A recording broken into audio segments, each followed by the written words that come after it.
தேனியில் 500 ஆண்டுகள் பழமை வாய்ந்த கோவில் நிலங்களை தனிநபர் அபகரிக்க முயற்சி செய்வதாக இந்து மக்கள் கட்சி தொண்டரணி சார்பில் தேனி மாவட்ட ஆட்சியர் மற்றும் காவல் கண்காணிப்பாளர் அலுவலகத்தில் புகார் அளித்துள்ளனர்.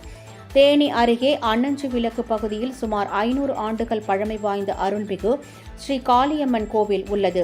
இந்த நிலையில் தேனியைச் சேர்ந்த கிருஷ்ணமூர்த்தி என்பவர் கோவில் நிலங்களை அபகரிக்கும் நோக்கத்தோடு போலி பத்திரம் தயார் செய்து வருவதாக கோவில் நிர்வாகிகள் மற்றும் இந்து மக்கள் கட்சி தொண்டரணியினர் சார்பில் மாவட்ட ஆட்சியர் மற்றும் காவல் கண்காணிப்பாளர் அலுவலகத்தில் புகார் கொடுக்கப்பட்டது.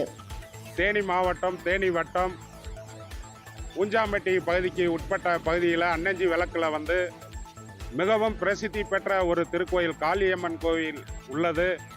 இந்த திருக்கோவில் பல ஆண்டுகளுக்கு முன்பாக சுருளியாண்டி நாயக்கர் என்பவர் இந்த கோயிலுக்காக 2 ஏக்கர் 43 சென்ட் இடத்தை தானமாக அளித்துள்ளார்.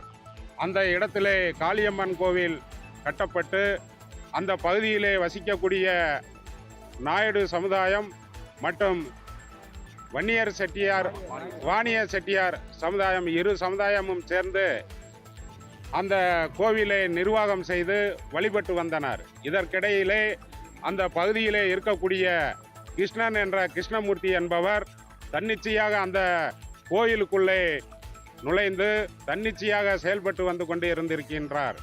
இதனை கருத்தில் கொண்டு அந்த இரு சமுதாயத்தைச் சேர்ந்த பொதுமக்கள் அனைவரும் சேர்ந்து அள்ளிநகரம் காவல் நிலையத்திலே புகார் மனு அளிக்கப்பட்டு அங்கே இருந்த ஆக்கிரமிப்பை சில தினங்களுக்கு முன்பாக அகற்றி இருக்கின்றனர்.